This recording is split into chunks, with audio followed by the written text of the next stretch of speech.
in questioning you, I'm going to emphasize, once we put the topic on the floor, taking apart our thinking on the subject. Okay? All right, let me begin by giving you the question. Here's the question which we're going to talk about together today. What is the single most significant obstacle to bringing critical thinking successfully into the classroom, or more successfully into the classroom where it is already present? What's the single most significant obstacle that's in our way that we need to deal with if we're going to bring critical thinking successfully into the classroom, or more successfully, as the case may be? Okay, that's the question. Let me begin by turning the question in this way. Why should we think about the question? Why is this a question worth asking? Yes? Because we're trying to incorporate it into our schools and courses, and when we meet with resistance, we need to understand it in order to do it effectively. Yes. Other comments on the question and its purpose? The world's getting more complex, changing more quickly, and the old methods aren't working. We need to bring it in. The world is changing. This is an important variable. Why focus on the obstacle? Why think about obstacles? You need to get the obstacles identified before you can get them out of the way and implement critical thinking. Imagine you're running across a field and you don't pay attention to the holes. You simply run very fast. You can run in the dark. Did you ever walk in the dark to go through the house and you walked very quickly, but there was an obstacle? Bang. Okay, so there is a purpose to this question, but let's take the question then. Let's look at this question, and let's consider some possible answers to the question. What are candidates for being obstacles? What are some of the obstacles? Before we consider the single most significant obstacle, who can give me an obstacle? Existing habits of thought. Existing habits of thought. Could you elaborate a little further on that? Like what is a common habit of thought that sort of resists critical thinking being brought in? Each of us in the classroom bring in our habits of thought.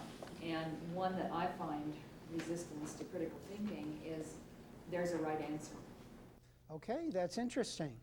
On the part of the students, the habit of thought that says, there's a right answer, just give us that right answer. Why do we have to think about this rigmarole to get to the right answer? Just give it to us, then we have it. Okay? What other obstacle exists besides habits of thought? An inability to listen actively and to respond. Okay, again, notice we're dealing with the obstacles in the student at this point in time, and undisciplined listening. I wonder if you could spell out the implications of that a little more. What happens when students listen in a passive, uninvolved way? I don't think there's much thinking going on, and therefore not much content being assimilated. And how does it affect what happens when we're trying to get them to think critically if they're listening in this way?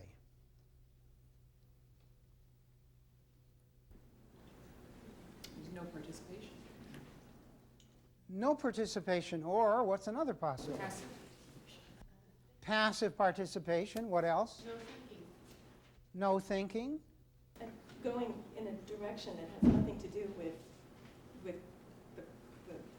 issues at hand. Exactly.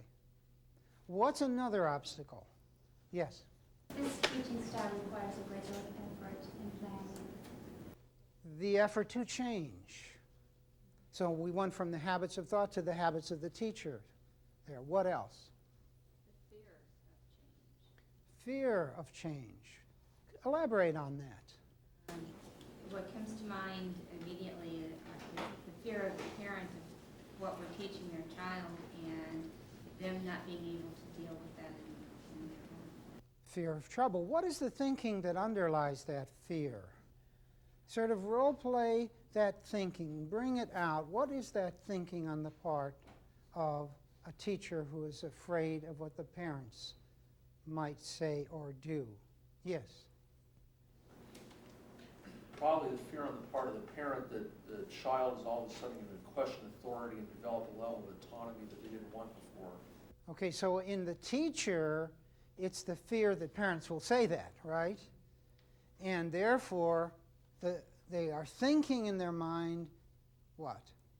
Parents are going to say this? If the parents are unhappy with me, then my position is at risk.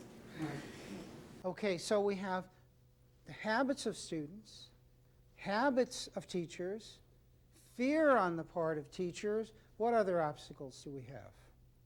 Yes? Lack of conviction that the effort would be worth it. The standard measures that we would trust. The history of education, another new thing. You want me to do another new thing. Why is this going to work? A lack of conviction. Inability to see this as important. Other ones, yes. Many influences in society are totally counterproductive to critical thinking. The effects on our students, like the media, the video games. The lack of support from the culture, broadly speaking. Yes? Lack of confidence on the part of the teacher to try, or lack of confidence to feel that they don't really totally understand critical thinking, perhaps enough to put it in the classroom. Okay, and so let's take that. Ignorance of critical thinking, real or imagined. Yes? It's much more comfortable to sit there with a text in front of you and just go right through what the text tells you to do. What's in it for me? To go from something that I've worked out to something that I haven't worked out. Yes? Student lack of confidence that they can do something with it.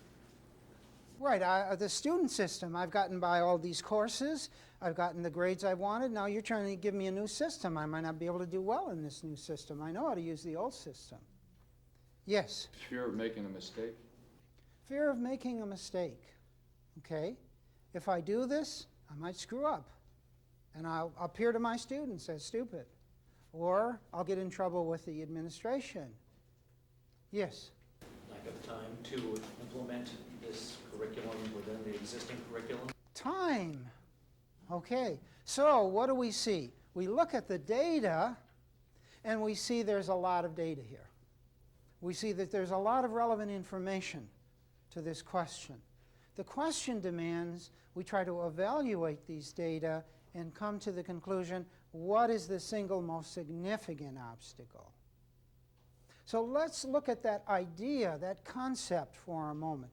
The single most significant obstacle. Maybe there's an assumption here we want to look at too. I'm not sure. Yes, what would you say?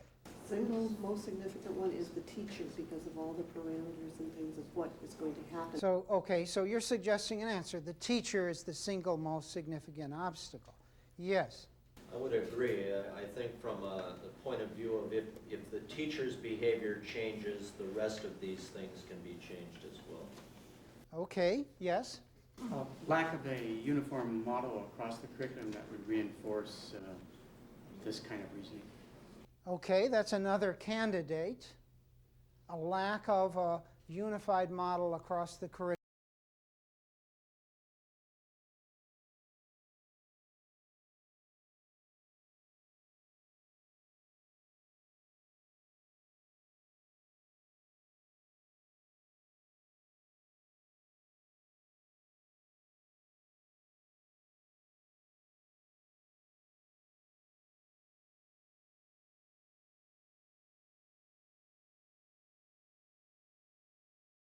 Weighty than the others. There's always the possibility there could be 5 obstacles about of equal weight. Right? So notice now how questions structure our thinking. That we've structured the thinking in a certain way. We've asked, what is the single most significant obstacle? What might we have asked? What are 5 of the most significant obstacles?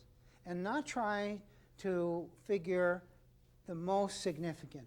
What's the purpose for asking or trying to get the single most significant obstacle? Let's go with the logic of that for a minute. Why might that be a good question to ask? Yes? then we can focus on that one and direct our energies and maybe be more effective than if we spread our energies around. Think about the logic of that. Suppose we have limited time and money, and you come up with 25 obstacles, and we're going to put our time into 25 different things. Hey, is that going to work? So now we're questioning, maybe we need it. We need a starting point. Maybe we need a point of leverage.